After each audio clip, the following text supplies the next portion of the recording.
Hey guys, welcome back to the YouTube channel. This is Sunil Vishwakarma. Welcome. आज हम अपने channel पे study करेंगे रेट लिमिटिंग के बारे में। ओके, सो रेट लिमिटिंग एक टेक्निक है जिससे हम अपनी एपीआई को अब्यूज होने से, अपने सर्वर्स को अब्यूज होने से रोकते हैं। एंड ये सिस्टम डिजाइन का एक बहुत इंपॉर्टेंट पार्ट है। हमें इसको इम्प्लीमेंट करना कैसे आना चाहिए वो हम इस वीडियो में इस पूरा वॉक थ्रू करेंगे। हाँ, ये इसके रेट लिमिटिंग की यूसेज क्या है, ये हमें किससे प्रिवेंट करता है, और हम कैसे कैसे इम्प्लीमेंट कर सकते हैं, इसके टाइप्स क्या है, इसके एल्गोरिदम क्या है, हम पूरा का पूरा वॉक थ्रू करेंगे। तो सबसे पहले स्टार्ट करते हैं इसकी डेफिनेशन से। डेफिनेशन हमारे सामने है। Rate limiting is a technique, okay, technique used to control how many requests a user or a client can make to a server within a specific time period। Okay, so हमारे पास कुछ keywords निकल के आए सामने इस definition से कि एक टेक्निक है जिसमें हम क्या करते हैं कि कंट्रोल करते हैं नंबर ऑफ रिक्वेस्ट कि एक यूजर एक सर्वर पे कितनी रिक्वेस्ट भेज सकता है किसी एक स्पेसिफिक टाइम पीरियड पे, हम उसको कंट्रोल करते हैं। सो बेसिकली एक एग्जांपल लेके समझते हैं, एक रेस्टोरेंट का एग्जांपल। ठीक है, तो फॉर एग्जांपल हमारे पास एक रेस्टोरेंट है।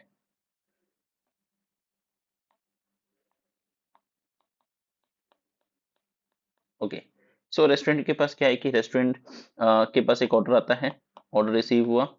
तो ऑर्डर रिसीव होता है, ऑर्डर रिसीव में वो एक्सेप्ट करेगा ऑर्डर को रेस्टोरेंट, देन उसके बाद उसको प्रिपेयर करेगा एंड उसके बाद उस ऑर्डर को डिलीवर करेगा टू द रिस्पेक्टिव कस्टमर्स।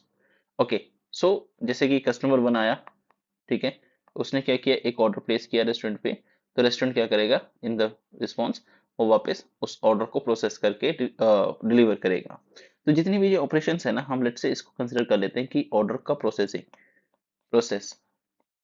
तो जो भी एक प्रोसेस कीवर्ड अगर हम रेस्टोरेंट के अंदर लेते हैं तो उसमें ये तीन ऑपरेशंस आते हैं। ठीक है, इन ऑपरेशंस को हम ध्यान पे रखते हुए ये समझते हैं कि एक कस्टमर जब ऑर्डर प्लेस करेगा रेस्टोरेंट में, तो इन रिटर्न उसको रिस्पॉन्स में डिलीवरी मिलेगी ऑर्डर की प्रोसेस होके। ठीक है, अब रेस्टोरेंट की एक लिमिटेशन होती है कि उसमें नंबर ऑफ शेफ्स लिमिटेड होते हैं, नंबर ऑफ वर्कर्स लिमिटेड होते हैं, कुछ ही होते हैं। तो जिसके बेस पे कि उसकी एक लिमिटेशन होती है कि वो कुछ ऑर्डर्स एक स्पेसिफिक टाइम पीरियड पे लेगा और उसी को ही प्रोसेस कर सकेगा। सो लेट्स से कि अगर हम देखें, एक रेस्टोरेंट 1 मिनट में 10 ऑर्डर्स को प्रोसेस कर सकता है।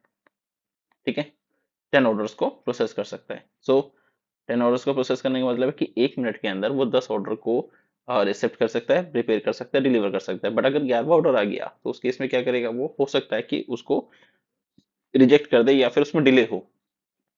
ठीक है, तो लेट्स से कि कस्टमर 2 आया, कस्टमर 3 आया, कस्टमर 10 तक आया ऐसे। तो रेस्टोरेंट ने क्या किया, इन्होंने सबने ऑर्डर प्लेस किया रेस्टोरेंट पे, तो रेस्टोरेंट ने इसको एक्सेप्ट कर लिया ऑर्डर को। बट जब कस्टमर 11 आएगा, वो 1 मिनट के अंदर, तो वो क्या करेगा कि ऑर्डर प्लेस करेगा। तो रेस्टोरेंट के पास तो ऑलरेडी 10 ऑर्डर हैं, उसकी लिमिटेशन से ज्यादा, तो रेस्टोरेंट क्या कर सकता है, उसको ऑर्डर को रिजेक्ट कर सकता है।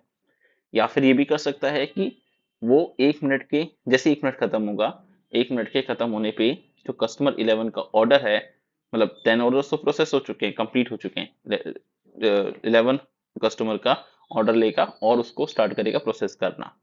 तो हमारे पास यही है कि इसे कहते हैं बेसिकली एक रेट लिमिटिंग, कि एक टाइम पीरियड पे ही कुछ नंबर्स ऑफ ऑर्डर्स या कुछ number of processes he server या फिर रेस्टोरेंट प्रोसेस कर सकता है।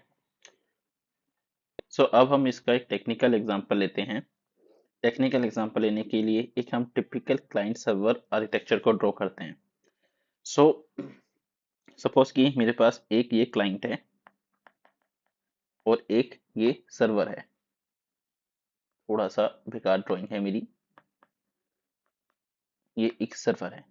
ओके, अब इसमें टिपिकल हम पहले क्लाइंट से सर्वर का रिक्वेस्ट रिस्पॉन्स ड्रॉ कर लेते हैं। सो ये हो गया रिक्वेस्ट, इसको इन रिटर्न रिस्पॉन्स मिलेगा। तो ये रिस्पॉन्स, टिपिकल रिस्पॉन्स, इसको हम लिख लेते हैं टिपिकल रिक्वेस्ट रिस्पॉन्स साइकिल।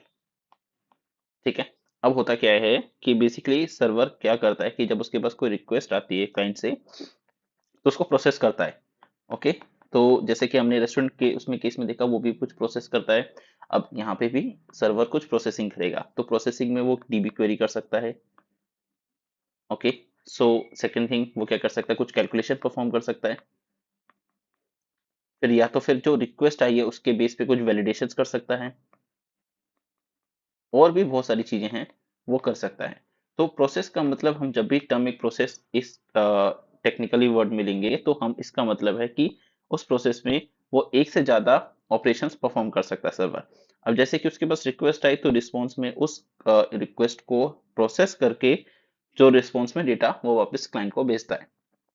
अब यहाँ पे हम सर्वर के आर्किटेक्चर को समझते हैं। सर्वर भी एक टाइप ऑफ मशीन होता है, ठीक है, कंप्यूटर मशीन होता है। अब इसमें क्या है कि इसके अंदर भी रैम है या फिर सीपीयू है साथ में। तो लेट्स से कि इसके अंदर 4 GB रैम है एंड 2 V सीपीयू है, ठीक है। अब इसकी भी एक लिमिटेशन होगी कि कुछ नंबर ऑफ रिक्वेस्ट ही ये एक टाइम पीरियड के अंदर प्रोसेस कर सकेगा। सो फॉर एग्जांपल कि इसने 100, हम एक कंसिडर कर लेते हैं ये 100 रिक्वेस्ट पर मिनट ही प्रोसेस कर सकता है सर्वर। तो इसका मतलब क्या है कि 100 रिक्वेस्ट आई और उसने प्रोसेस कर दी, सर्वर ने क्लाइंट को रिस्पॉन्स में डेटा भेज दिया। बट क्या होता है कि जब 101 रिक्वेस्ट आती है, तो भी ऐसा नहीं है कि ये हार्ड कोड होता है 100 रिक्वेस्ट पर मिनट है कि तो 100 रिक्वेस्ट ही होगा तो ही तो वो करेगा, 101 होगा तो क्रैश कर जाएगा। ऐसा कुछ नहीं होता, वो फिर भी प्रोसेस कर सकता है। बट हाँ, परफॉर्मेंस इश्यूज आते हैं, परफॉर्मेंस इश्यूज आते हैं, ठीक है। अगर 102 हो गया तो भी हो सकता है परफॉर्म कर ले, प्रोसेस कर ले, बट परफॉर्मेंस इश्यूज आएंगे।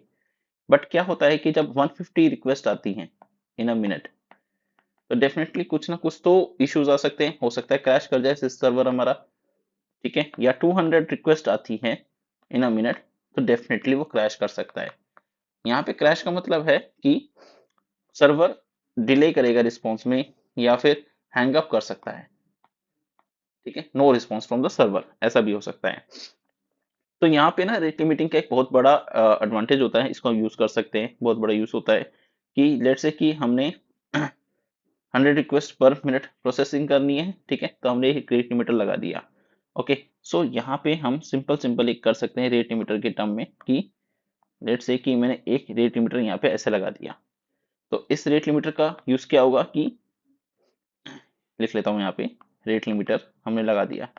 ये क्या करेगा कि क्लाइंट से जितनी भी रिक्वेस्ट आती है, ठीक, अगर रिक्वेस्ट 100 से लेस है, ठीक है, 100 से लेस है रिक्वेस्ट, तो वो प्रोसेस करेगा। अगर 100 से ज्यादा हुई, अगर 100 से ज्यादा हुई रिक्वेस्ट, तो वो क्या करेगा, 429 टू मैनी रिक्वेस्ट का एक एचटीटीपी स्टेटस, एचटीटीपी ये एक एचटीटीपी स्टेटस कोड होता है,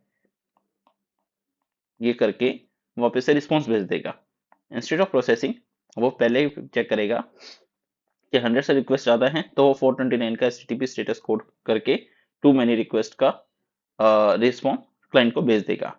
तो बेसिकली ये होता है कि एक रेट लिमिटर का फंक्शन कि क्लाइंट से सर्वर पे रिक्वेस्ट आती है और वो कैसे हम उसको अगर रिक्वेस्ट उसके थ्रेशोल्ड वैल्यू से ज़्यादा है तो उसको कैसे हम डिनाई कर सकते हैं, रिजेक्ट कर सकते हैं, या फिर उस क्लाइंट को हम कैसे रिस्पॉन्ड बैक कर सकते हैं। ओके, सो यहाँ पे हम देखते हैं कि हमने एक डिस्कस किया कि जब नंबर ऑफ थ्रेशोल्ड वैल्यू से नंबर ऑफ रिक्वेस्ट ज़्यादा हो जाती है क्लाइंट के थ्रू, तो सर्वर हमें रेट लिमिटर हमें एरर 429 का एक स्टेटस कोड भेजता है। तो this is the 429 status code, ठीक है। तो 429 का स्टेटस कोड क्या स्टेट करता है कि a 429 too many request error indicates that a client browser bot or application has sent too many requests to the server in a given amount of time exceeding defined rate limits.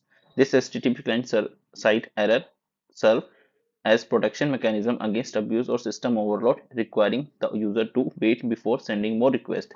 Okay, so 429 का मतलब ये होता है कि too many request, और server इसी को status code को भेज के क्लाइंट की रिक्वेस्ट को ड्रॉप कर देता है। नाउ गाइस, अब हम डिस्कस करेंगे कि रेट लिमिटिंग हमें क्यों जरूरत पड़ती है। तो why rate limiting is required, why rate limiting is required. तो हम पहले केसेस देखते हैं कि एक हमारा टर्म होता है डीडोस अटैक, ठीक है, उससे प्रोटेक्शन के लिए लेते हैं। तो क्या होता है डीडोस अटैक? एक मैलिशियस अटैक होता है कि लेट्स से कि एक क्लाइंट है, वो ग्रीडी क्लाइंट है, ग्रीडी मतलब लालची क्लाइंट है। अब क्या होता है कि वो सर्वर को एक्सप्लॉइट करने के लिए काफी बार काफी रिक्वेस्ट भेज सकता है। तो लेट्स से कि वो 1 मिनट में 1 मिलियन रिक्वेस्ट भेजता है। अब अपने पास क्या है कि सर्वर है, सर्वर प्रोसेस करेगा 1 मिलियन रिक्वेस्ट, अगर उसके पास जाए तो वो सर्वर क्रैश 100% करेगा। और उस क्रैश में मतलब सर्वर के रिसोर्सेज ओवर यूज हो सकते हैं, और सर्वर एक्सप्लॉइट हो सकता है, वेब सर्विसेज एक्सप्लॉइट हो सकती हैं, एंड इससे बहुत सारे नुकसान हो सकते हैं अपने सर्वर पे। तो डीडोस अटैक को प्रिवेंट करने के लिए हमें रेट लिमिटिंग रिक्वायर्ड होती है। अब यहाँ पे दूसरा यूसेज है कॉस्ट कंट्रोल का, कि कॉस्ट को कंट्रोल करने के लिए हमें रेट लिमिटिंग की जरूरत पड़ती है। अब कॉस्ट कैसे कंट्रोल होती है कि लेट्स से कि एक रिक्वेस्ट को प्रोसेस करने के लिए सीपीयू रिक्वायर्ड है, ठीक है।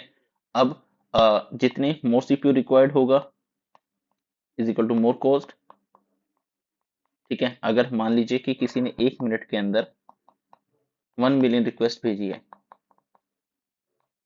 तो कॉस्ट भी उसी के हिसाब से इंक्रीज होगी, ठीक है। अब कॉस्ट को कंट्रोल करने के लिए हमें रेट लिमिटिंग की जरूरत पड़ती है। अब एक नेक्स्ट यूसेज है फेयर यूसेज, ठीक है। इसमें क्या है कि एक यूजर अगर मान लीजिए एक रिक्वेस्ट सेंड करता है, और दूसरा यूजर सेकंड यूजर है, मान लीजिए कि 10,000 रिक्वेस्ट सेंड करता है, तो क्या होगा कि सेकंड यूजर के पास पूरा सीपीयू यूटिलाइज हो जाएगा, पूरा सर्वर यूटिलाइज हो जाएगा। फर्स्ट यूजर को हो सकता है कि सर्वर कंप्यूट करके ना दे सके और रिस्पॉन्स प्रॉपरली ना कर सके, तो फेयर यूसेज के लिए हम इसको रेट लिमिटिंग को यूज करते हैं। नेक्स्ट यूसेज है to prevent brute force attacks. इसके बाद आता है मेंटेन सिस्टम स्केलेबिलिटी।